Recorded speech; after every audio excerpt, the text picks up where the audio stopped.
wrenching guts. It sucks. I feel like a blender, pincushion. That would be relief. Metal spikes in raw flesh. To end or pause or rest in thought.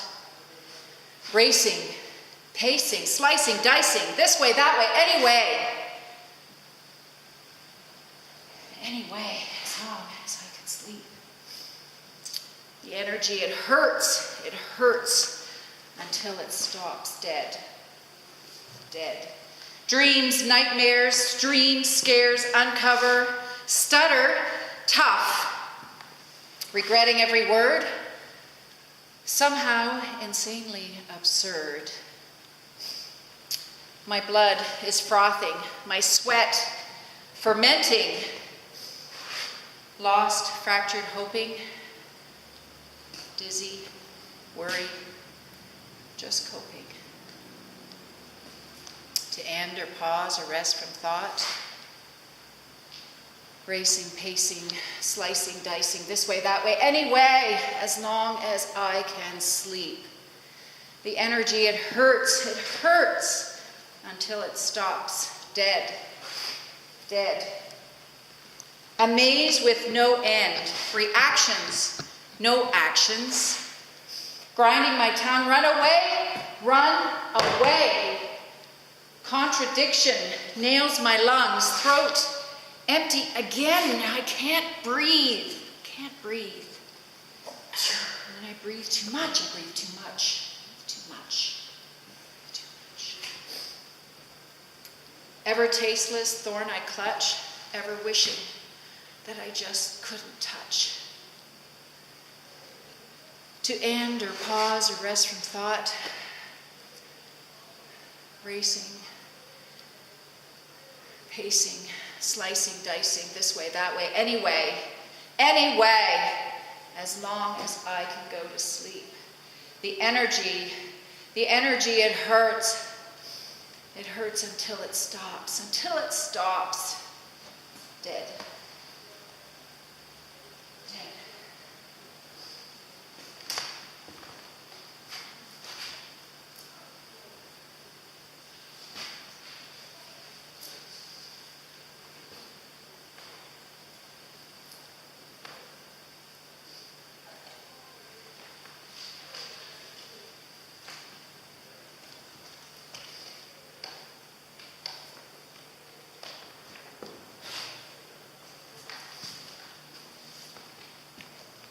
So my question is, why does the brain react this way? What creates pathological anxiety, debilitating depression? How do we overcome this to be more happy? For me, these questions, they're like a mystery. I feel like I'm a detective. I've got all these questions. I know that we can change channels. I know we can do that, but so many times we don't. I know we can change our thoughts. We can think differently. And yet, so many times we don't. So I'm thinking about that. Deepak Chopra and the National Science Foundation, they say, you may have heard this, 50,000 thoughts a day. 50,000 thoughts. Yet, we loop those thoughts. They're rarely different thoughts. They're familiar thoughts. Part of that is because we need to have those familiar thoughts. We couldn't have 50,000 different ones. However, there's an option. There's options there. So I started exploring. Got my little cheat sheet here. Just put this here. So I'm going to draw the brain. Am I still in? Yeah, it's good. This is the brain. So what other organs do we have? So just popcorn it. What else do we have? Liver. Heart. Lungs and, sorry? Kidneys. Skin. So there's lots of organs. Okay. So, let's see here. Color.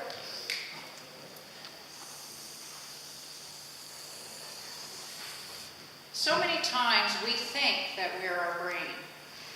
We think that's who we are. And I just want to break some ideas down of some of my exploration and how this has helped me and how it's helped other people as well. So I'm just going to put us here, you, me. We came in bringing our brain. We came in bringing our heart. Okay? We don't tell our brain, right now, I am sweating. Didn't tell my brain to do that. Okay, it just does that. If I have a cut, I don't tell my brain, my body to heal my cut. I don't say have a fever. Okay, the brain is doing that. Okay, so ever since it was formed, it started to what? What did it do? What did it start collecting? Information. Yeah, and information. What else? What was that? Experiences. Now, don't look at my spelling. We'll get the point. What else? So what are we doing? What is this brain, besides experiences, information, what else is it collecting? Keep going, you're on the right track. Visual images, I guess. Sure, images, data, memories. Okay? Patterns, all kinds of experiences. If you keep, if you're stubbing your toe all the time, you're going to get an experience. Your brain is going to go, okay, we've got to walk a different way. What's that? Feelings. Feelings, yes, feelings, emotions. So all these, it's gathering this information. The other thing that it gathers as well is belief systems, right? So social and cultural belief systems. So these are always interesting too, because if we're not aware of this, and we say and do things, and we're not sure why we do that. So let's say, for instance, okay, who was brought up in a city? Who grew up in a city? You, okay. And I started out in a little village. Who started in a small town? A small town, okay. What about your experience in school? Were you in a big city then when you grew up? Okay, very different than to an experience in a small town. So already your social belief system, you're collecting different ones from each other, yet we still live in Ontario. However, we're collecting different belief systems. And we're not really, I don't think we're aware of it until we start mentioning it. Okay? And this is just one thing. That's just school.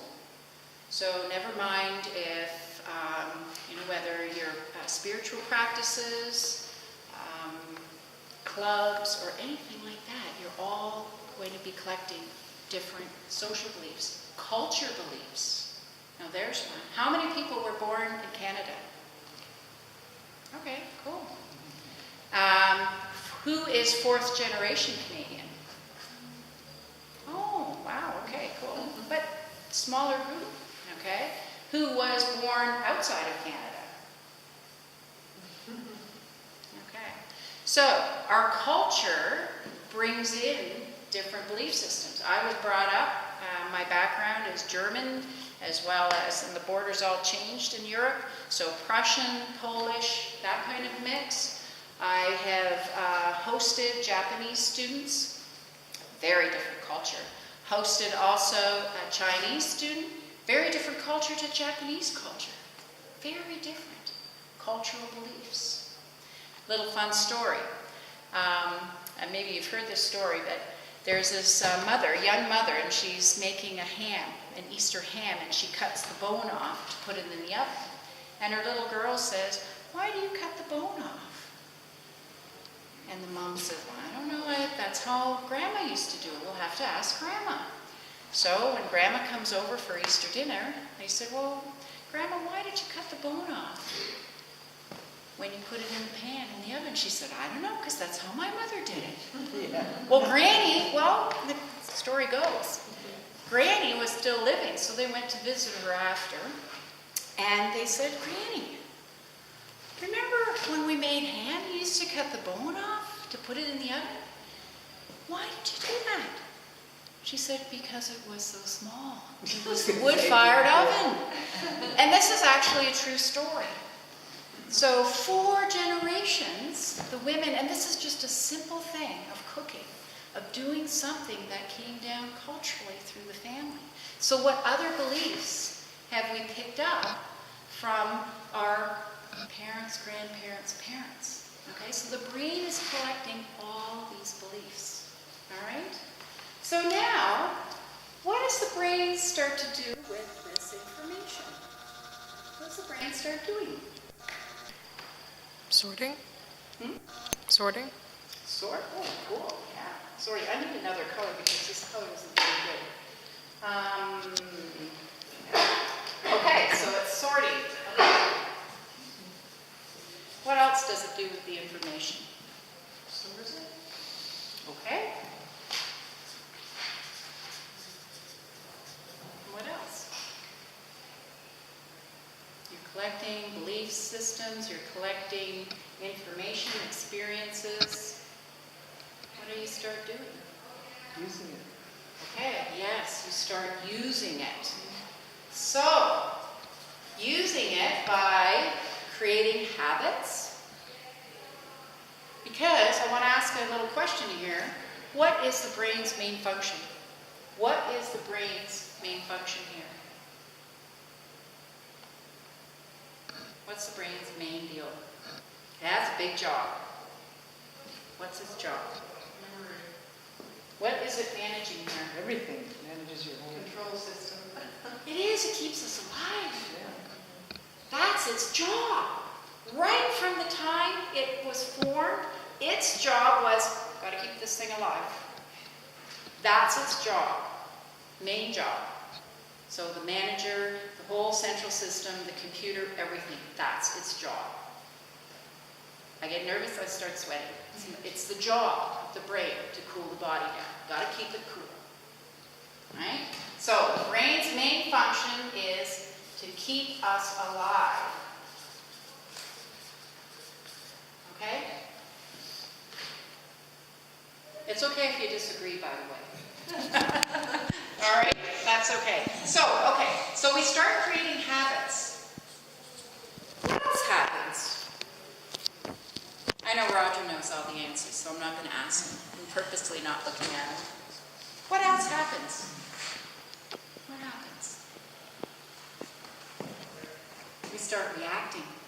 We have reactions. Okay? We have triggers. Okay? And triggers come in different ways. Blocks. Come in a block. What else? What else happens?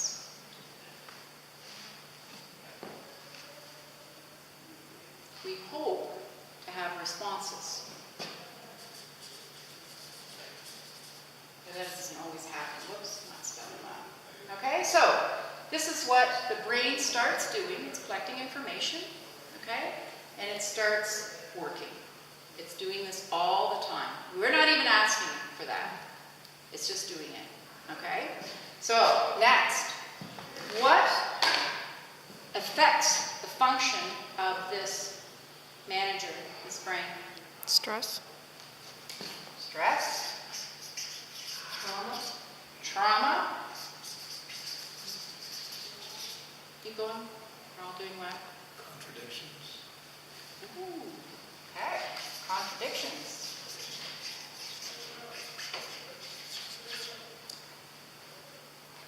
Chemicals. And in chemicals, that one's running out. In chemicals, what I include in that is something like water. And I don't know if you know this, but if you don't drink enough water, your brain can signal a symptom like anxiety. Lack of water, you can start feeling anxious. The brain is wanting water. So chemical, in that, I'm just going to even say water. What else? We're on chemicals. What else? Drugs? Sure. Drugs. So, alcohol, yep. Coffee? Yes, caffeine, yes, can also make you feel anxious. I have a private practice in Bracebridge. One of the first things I do when somebody is telling me some of their symptoms, I ask them about their diet. The outfit store was like blown away. I went, what? You do what? So there are so many people that think drinking decaf coffee is okay. It has a lot of caffeine in it. Green tea has caffeine. There's a lot of caffeine. Sugar, you might be sensitive to sugar. Okay? I know, because I am. I have a tolerance to about 4 o'clock. After that, I'm living dangerously. And so what happens, lack of sleep.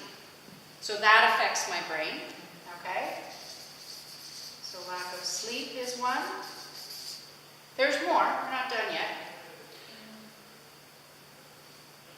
Anyone else? Sensitivities. Not just allergies, but sensitivities. Another one which is interesting, and I'm not going to center out the young person here. I've had a few young people, teenage young women, have every symptom that pointed to depression. And it was lack of iron. Couldn't find anything wrong very early on and asked the parents, when's the last time your daughter had a blood test? We suspected, but we didn't do it. Had phone calls, thank you, you were 100% right.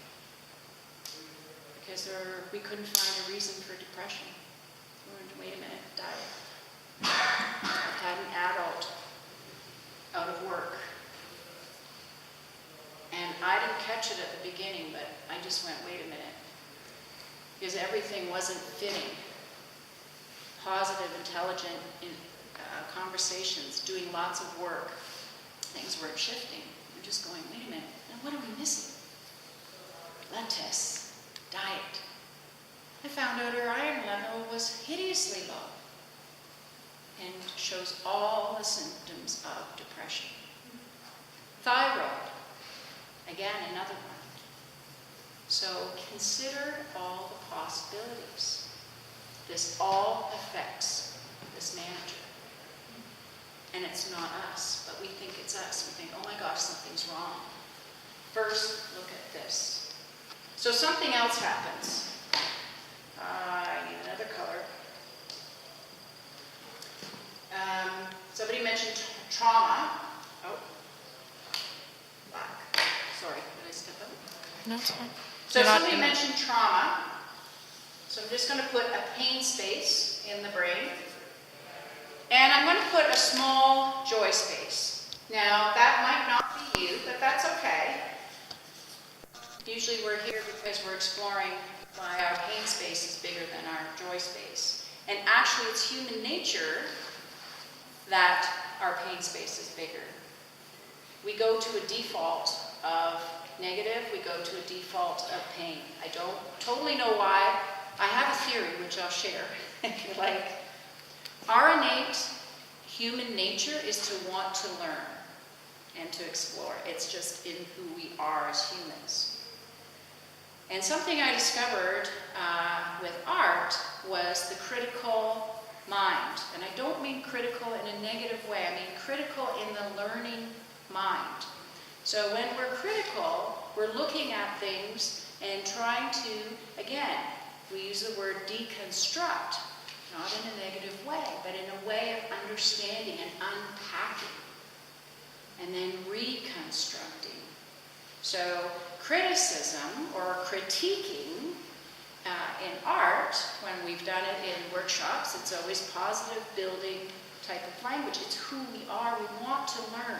So children, if they're drawing and they don't like their drawing, the wrong thing to say is, oh, sweetie, it's really nice, let's put it on the fridge. They know something's wrong. So then they come to art class and they don't like their drawing. So what we want to say is, what is it that you don't like? Well, I made the roof and it isn't right, it's supposed to go this way. We want to learn. Kids want to learn. They don't want to be told it's nice. Yeah, you love me, so you're going to say it's nice, but that's not what I want. And you know what? Most kids give up. They'll stop asking. They'll stop saying, this is what's going on. Because they don't want to be said, oh yeah, that's sweet. No, I want to learn. Tell me. And you know what? Kids aren't offended. They love it. Really? That's how I do my roof? Cool. And they want to do another drawing. So let them change it. Little things like that. Anyways. So that's why I think we go to a pain place, because we don't understand that we're really trying to learn. So, as I was saying to you earlier, when we're young, what kids do is, and I see a lot of kids, is they feel good, they feel bad. So good is clean diaper, belly full. It's very simple. Bad is, I'm hungry, so I'm going to cry, or I'm going to act out. Because I either feel good or I feel bad. And that's their language. It's the language that they use. So right away, we talk about different language. Pleasant feelings, unpleasant feelings. It's a different language. And then I can go on for that. That can be another talk. Okay, so that's why I think we tend towards a larger pain space or that negative slide. So, what happens, let's say, and this can be a couple things that happen here. Maybe there's a lot of trauma. I don't know. And in my practice that I've learned is we call them little T's and big T's. Because a big trauma could be a death. I mean, a lot of us can define what a big trauma is. A little trauma can be falling off a bicycle. So as an adult, we think, oh, that's not so big. Or losing plants or fish. We think, we put judgment on it, that it's maybe not a big trauma. However, and they don't know why the brain does this, sometimes the brain will grab onto a memory like that and lock it in. Don't know why. I know science is pretty smart. They still really don't know why all those things happen. And then other memories get locked in. Now, if we've had multiple trauma, then we can get into trouble. So what happens then, let's say, lots of trauma, and these are neural pathways, so this is a fancy scientific drawing. And I can draw this because I used to have a 12-lane highway, fully plowed, maintained, neural pathway to trauma. Good things were happening to me. My brain default went to the trauma. So until I got into trouble and I couldn't sleep and I wasn't understanding why I didn't feel joy. So I needed to learn how to carve a new pathway and grow this space. Okay? So, it's interesting. I had somebody come in and they had just actually come out of rehab, and they had heard this before because I talk about this in my practice. So that's why I'm very comfortable with this, because it makes sense. So I said, you probably heard that wheat field, walking through the wheat field and beating down a path. That the first time it's just, maybe a few wheat fields or wheat things get beat down or whatever. And then after a while, that path becomes a path.